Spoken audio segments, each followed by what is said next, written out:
Sutra.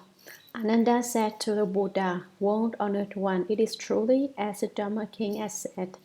The condition of enlightenment pervades the 10 directions, clear, everlasting, and by nature, neither produced nor extinguished. How does it differ, then, from the first Brahma Kapila's teaching of the profound truth, or from the teaching of the ascetics who throw ashes on themselves, or from the other externalist sects that say there is a real self which pervades the 10 directions?" Commentary. In response to Shakyamuni Buddha's discussion of is and is not, Ananda said to the Buddha, "World honored one, it is truly as the Dharma King has said. The condition of enlightenment pervades the 10 directions, clear, everlasting, and by nature neither produced nor extinguished." Clear refers to what is pure and tranquil. Take, for example, a bowl of muddy water. We wouldn't say it was clear, but after the silt and sand have settled so that you can see the bottom, so we say it is clear. The nature of the condition of enlightenment is pure, clear, everlasting, and neither produced nor extinguished. How does it differ then from the first Brahma Kapila's teaching of the profound truth, or from the teaching of the ascetics who throw ashes on themselves, or from the other externalist sects that say there is a real self which pervades the 10 directions? The first Brahma Kapila said that he had descended from the great Brahma heaven, a god born among people, and that in the future he would be born in the great Brahma heaven according to his resolve. He said, "In the future, all of us will return to the great Brahma heaven." He was a proponent of the Brahma heaven. Brahma means pure, and Kapila, as I explained earlier. However, I believe that no one remembers means the external path of the yellow head. Do you remember Mantanji's daughter? She made her mother make use of the former Brahma heaven mantra of the Kapilas, the very sect being discussed here. The profound truth discussed by external paths has also been explained in that dull, dark, inactivate state one doesn't know anything at all. Profound means a total lack of perception. You might say that one becomes drunk and yet one isn't drunk. You might say that one has taken drugs and yet one hasn't. It is simply that one doesn't know anything at all. In India, there is an external path which practices asceticism. The adherents say they want to live a natural existence, so they don't wear very much clothing or wash their bodies. And they lie in ashes and roll around in them until their entire bodies were covered with them. These are the externalist ascetics who throw ashes on themselves. There is another externalist sect whose adherents sleep on beds of nails. They hammer nails into a bed and then they sleep on top of them. The nails don't pierce their flesh, and they say this because they have a very indestructible body. Would you say that is treating people, or isn't it? There are another externalist sects whose adherents cultivate non-beneficial ascetic practices, such as those who don't eat food but only eat grass or the leaves of trees. All of these sects are included in those Ananda refers to as believing in a true self that pervades the 10 directions. But as to the worth of their practices, although they endure extreme discomfort, their work will not lead to ultimate success. For instance, the non-beneficial practice of sleeping on beds of nails and having the nails not pierce one's flesh is not of any particular worth. After all, a pig's skin is more or less impenetrable by nails. Do pigs therefore have the way? Nails can't pierce a cow's hide. Do cows therefore have the way? No. So this is a bit of practice which is not beneficial. You should not make a mistake here and think they are necessarily endowed with a very indestructible body just because, as said, they consider themselves endowed with one. In fact, it is a false notion. It's just like having a pig's skin or a cow's hide, and it's certainly not anything extraordinary. They practice this method every day, and so they accomplish that kind of fusion and become endowed with that particular talent. But it does not count as any kind of spiritual skill, nor does it mean they have the way. Another asked the third one, "You say the condition of enlightenment pervades the 10 directions. What is the difference between it and the true self, which they say pervades the 10 directions?" Sutra. Also in the past, the world honored one gave a lecture on Mount Lanka explaining the principle thoroughly for the sake of great wisdom Bodhisattva and others. Externalist sects always speak of spontaneity. I speak of causes and conditions, which is an entirely different principle. Commentary. Ananda continues. Also in the past, the world honored one gave a lecture on Mount Lanka explaining the principle thoroughly for the sake of great wisdom Bodhisattva and others. When Lankavatara Sutra was spoken, the Bodhisattva great wisdom was the interlocutor, just as in the Shurangama Sutra, the Venerable Ananda is the interlocutor. And others means that not only great wisdom Bodhisattva, but many other Bodhisattvas were there as well. The world honored one spoke the doctrine that externalist sects always speak of spontaneity. The various externalist sects at that time constantly explained the doctrine of spontaneity. What doctrine is that? This is what they say: who unloosed the rivers and seas and piled up the mountain peaks, who sharpened the thorns and brambles, who painted the birds and beasts. Of all there is, none has a creator. Therefore I say that it comes into being spontaneously. Who started the seas? You can't name the person who began the seas, nor can you find the person who initiated the rivers. Although in China there was an Emperor Yu who tamed the waters, there probably wasn't that kind of talent yet in India. Who took the earth and piled it into mountains? Who created the mountain peaks? Who is it? They are so how is it they are so high? By asking who made them, they come to the conclusion that they arose spontaneously. Spontaneously a river appeared, a sea came into existence. Spontaneously there were mountains, the thorns and brambles, the birds and beasts, absolutely everything, without any help from people, is produced of itself. Of all there is, none has a creator. Therefore I say that it comes into being spontaneously. But I speak of causes and conditions. Here, Ananda is quoting what the Buddha said earlier. Buddha, you explained the drama of causes and conditions, which is not the same state. It is not the same as the externalist sect's view of spontaneity. However, the doctrine I hear you speaking now seems the same as the doctrine spoken by externalist sects. You say that the condition of enlightenment pervades the 10 directions, and the externalist sects say that their true self also pervades the 10 directions. Isn't that the same? The name is different, that's all. Your condition of enlightenment is more than likely the true self, and their true self is more than likely the condition of enlightenment. Isn't that the way it is? What is meant by the cause and the condition that the Buddha speaks of? I have often told you the cause is the seed.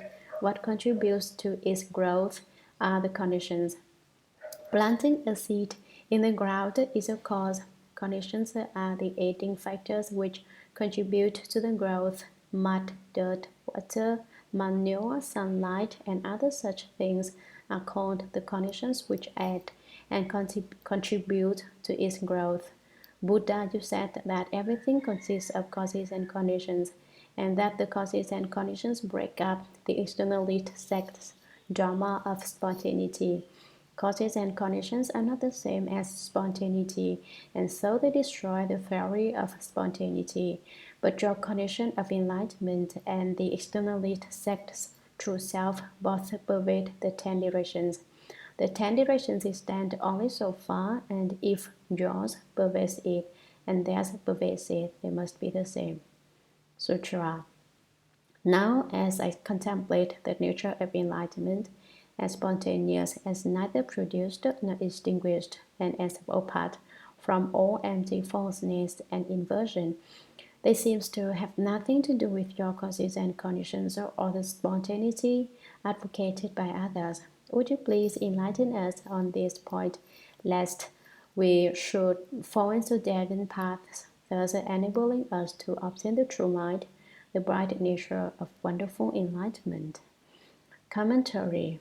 Now, as I contemplate the nature of enlightenment as spontaneous, I carefully contemplate the enlightened nature which the world-honored one spoke of as being spontaneous. It is neither produced nor extinguished. Isn't that spontaneity? It is apart from all empty falseness and inversion, apart from all upside-down characteristics and from the upside-down mind.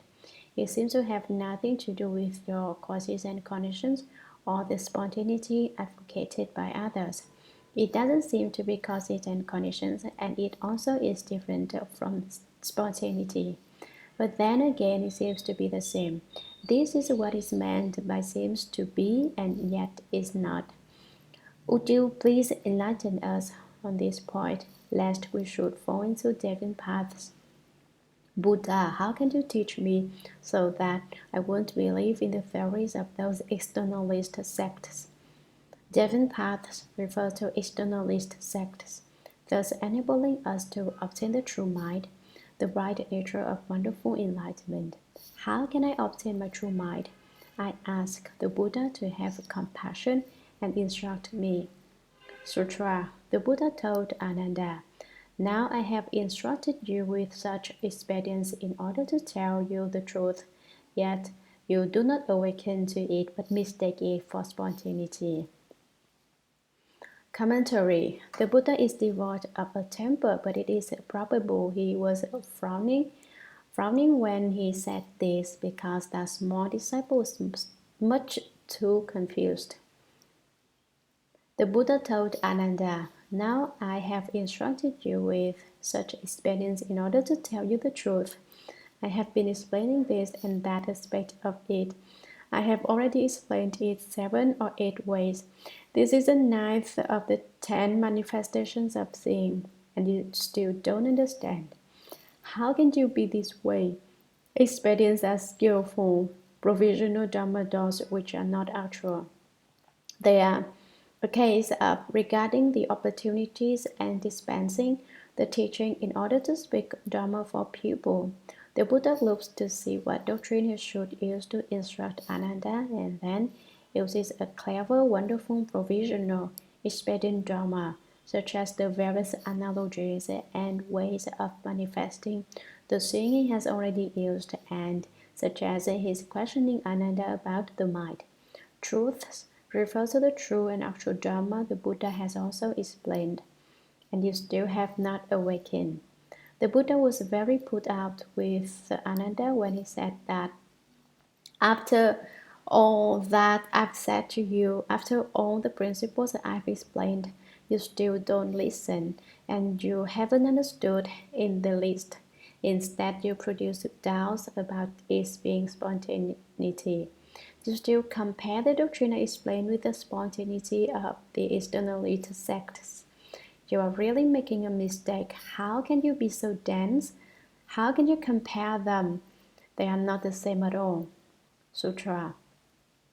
Ananda, if it definitely was spontaneous, you should be able to distinguish the substance of the spontaneity. Commentary. Ananda, let me tell you, if it definitely was spontaneous, if you are determined to say that the doctrine I explained is the same as the spontaneity of the externalist sects, you should be able to distinguish the substance of the spontaneity. Now we will examine this spontaneity and make it clear and delineate it. The spontaneity has a substance, they say. For example, who loosed the rivers? Rivers come into existence spontaneously, and so there is still a river. Who loosed the seas? They say the seas exist spontaneously, and so there is still a sea. The sea is the basic substance of spontaneity. It still has a substance. They say, why piled up the mountains? No person could make a mountain, so the mountains are spontaneously born. So there is still the substance of a mountain. So the substance of the mountain is the substance of spontaneity. Now, where is the spontaneous substance of my Dharma? Speak up. Sutra. Now, you look into the wonderful bright seeing. What is its self? Does the seeing take bright light as itself? Does it take darkness as itself? Does it take emptiness as itself?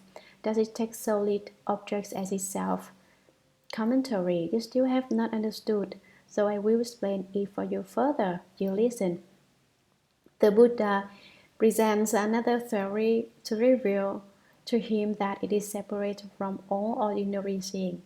Now you look into the wonderful bright seeing. What is itself? Use your mind again to take a look. What self is there in the condition of your enlightened seeing's wonderful brightness? What is your seeing's basic substance? You say the seeing is spontaneous. If it is spontaneous, it must have a substance. What is the basic substance of the seeing? Tell me. Does the seeing take bright light as itself? Does the seeing take light as its spontaneous basic substance? Does it take darkness as itself? Does darkness make up the spontaneous substance of the seeing? Does it take emptiness as itself? Does it take emptiness to make up its spontaneous basic substance? Or does it take solid objects as itself? Or does a form make up its spontaneous basic substance? Speak up. Now, he has asked Ananda, and Ananda will have a comeback. But before he can speak, the Buddha offers his own refutations. Sutra. Ananda, if itself consists in light, you should not see darkness. Moreover, if it takes darkness as the substance of itself, you should not see solid objects. Continuing in the same way, if it takes all dark appearances as itself, then when it is light, the seeing nature is cut off and extinguished, and how can you see light? Commentary. The Buddha explains it for Ananda a little more deeply. Ananda, if itself consists in light, you should not see darkness. If you take light to be the basic substance of spontaneity, and if you say seeing is the same as spontaneity, then when it is dark, the light should be cut off and extinguished. That is, it should disappear, and so you should not see darkness. After all, you say light is its basic substance, so how could it see when it is dark?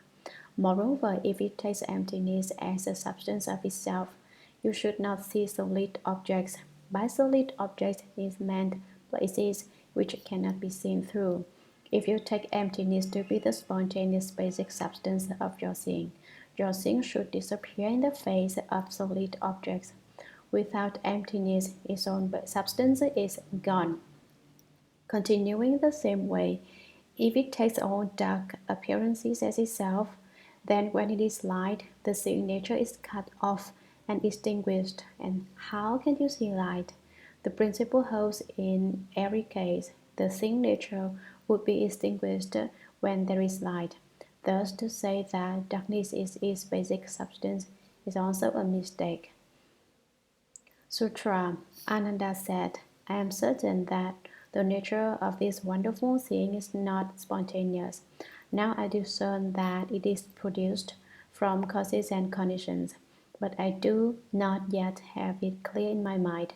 I now ask the first command how this idea is consonant with the nature of causes and conditions. Commentary. Ananda said before that it was not causes and conditions. Now he says that it is. Ananda can fluctuate. Ananda said, I am certain that the nature of this wonderful thing is not spontaneous. Certainly, just as you say, the subtle, wonderful thing essence which exists everything is not spontaneous, because it has no substance. Now I discern that it is produced from causes and conditions. He doesn't say now that he considers, he says he discerns the doctrine. But I do not yet have it clear in my mind. I think the thing is produced from causes and conditions. But then again, it seems not be in accord with principle. It seems that there is no such thing. That's what I think, but my mind is not absolutely clear about it. What do you think of him? He doesn't understand, but he still keeps trying on hats. Now he is trying on the causes and conditions hat. I now ask the first command how this idea is consonant with the nature of causes and conditions. World Honored One, how can this doctrine be explained? How can it fit with the nature of causes and conditions? Please explain this to me, Buddha. Now it was not the Buddha who said that the thing essence is produced from the nature of causes and conditions. It was Ananda who said it, and he himself doesn't understand. He wants the Buddha to explain it. Basically, what Ananda said lacks principle. He doesn't understand the doctrine. First, he says it is spontaneity. Then he says it is causes and conditions. And then, because he doesn't understand how it could be, he wants someone else to explain it. Meeting someone like Ananda is enough to give one a headache. Sutra. The Buddha said, you say it is causes and conditions. I ask you again, because you are now seeing the thing nature manifests, is it because of light that the thing exists? Is it because of darkness that the thing exists? Is it because of emptiness that the thing exists? Is it because of solid objects that the thing exists? Commentary. The Buddha said, you say it is causes and conditions. You want me to explain to you how it is consonant with the nature of causes and conditions. What is you who say it is causes and conditions? Well, I will explain about causes and conditions for you. But first, I want to ask you something. I ask you again. Because you are now seeing the signature manifests, your signature appears before you. Is it because of light that the thing exists? Is it because of darkness that the thing exists? Is it because of emptiness that the thing exists? Is it because of solid objects that the thing exists? In the end, how does your thing essence come into being? The Buddha is truly one of great kindness and great compassion. He encounters someone who keeps needing the bean curd, so to speak, who keeps going back and forth around and about, and with the utmost compassion, he still keeps explaining to him. It's probably the case that Ananda has been spoiled by the Buddha. He was the Buddha's favorite cousin, and he was in the habit of being allowed to say and do as he pleased. He's just like these disciples of mine now who are not afraid of their teacher. They dare to say anything at all, right, to the teacher's face. When I was in Hong Kong, my disciples didn't dare open their mouths when they were around me. They were very afraid of me. You American disciples are not afraid of your teacher, and I don't wish to make you afraid of me. So for now, it's yes, okay. Sutra Ananda, if light brings it into existence, you should not see darkness, and if it exists because of darkness, you should not see light. It is the same with emptiness and solid objects. Commentary. Ananda, you should know that I have already explained many similar doctrines. Now I will explain it once again for you. Ananda, if light brings it into existence, if you say the seeing exists because of light, you should not see darkness. When it is dark, you should not be able to see darkness. If it exists because of darkness, you should not see light. If you say, it is not because of light that exists, but because of darkness, there is seeing because of darkness, then when it is light, your seeing would disappear. Why? You rely on the darkness in order to see. Now that the darkness is gone, your seeing is also gone. The very same doctrine applies in other cases. If it is because of emptiness that the seeing exists, then where there are solid objects, it would disappear. If it is because of solid objects that the seeing exists, then where there is emptiness, it would disappear. But that isn't how it is with you. You can see when it is light, you can see when it is dark, you can see where there is emptiness, and you can see where there are solid objects. How could your suggestion that the seeing is based on causes and conditions be correct? Sutra. Moreover, Ananda, does the seeing derive from the condition of light? Does the seeing derive from the condition of darkness? Does the seeing derive from the condition of emptiness? Does the seeing derive from the condition of solid objects? Commentary. I spoke before about causes. Now I will ask you about conditions. I will explain it a little more clearly for you. Do you see how compassionate the Buddha is? Is Ananda still standing there, wide-eyed, staring, having still not understood? So he explains it again. Moreover, Ananda, does the seeing derive from the condition of light? Does the seeing derive from the condition of darkness? Does the seeing follow upon light or does it follow upon darkness? Does the seeing derive from the condition of emptiness? Does the seeing derive from the condition of solid objects? Is it from the causal condition of emptiness that there is seeing, or is it from the causal condition of solid objects that there is seeing? Sutra. Ananda, if it exists because of the condition of emptiness, you should not see solid objects. If it exists because of the condition of solid objects, you should not see emptiness. It is the same with light and darkness. Commentary. Ananda, if it exists because of the condition of emptiness, if it is because of the emptiness that there is seeing, you should not see solid objects. The principle here is about the same as the one explained above. But because of the Buddha's compassion, he explains it in great detail, not fearing the trouble involved. If it exists because of the condition of solid objects, if it is due to solid objects that there is seeing, you should not see emptiness. It is the same with light and darkness. The doctrine of it being from the condition of light or from the condition of darkness is the same as the doctrine of its being from emptiness or from solid objects. Sutra. First, you should know that the essential enlightened wonderful brightness is due to neither causes nor conditions, and it does not arise spontaneously. Commentary. Now the Buddha again rouses Ananda from his stupidity. First, you should know, don't continue to be so confused, that the essential enlightened wonderful brightness, the seeing, is due to neither causes nor conditions. It is not because of causes, it is not because of conditions, and it does not arise spontaneously. Now, do you know? Sutra.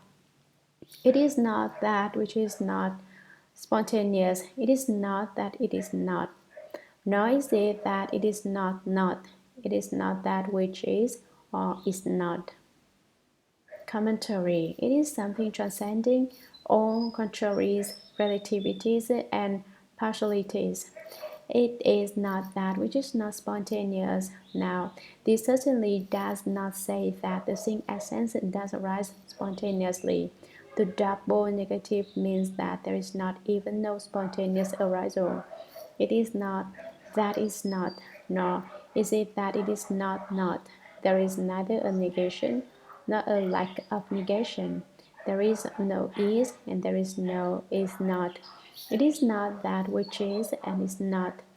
There isn't any correct and incorrect. You can't think about this with your mind that makes distinctions. Once you think about is and is not, you have left the doctrine of the seeing essence. Then what is there? Sutra. Any Dharma is that which is apart from all characteristics. Commentary. If you separate from all empty and false characteristics, that is the true and actual Dharma. Don't base your skill on empty and false characteristics. Any Dharma is that which is apart from all characteristics.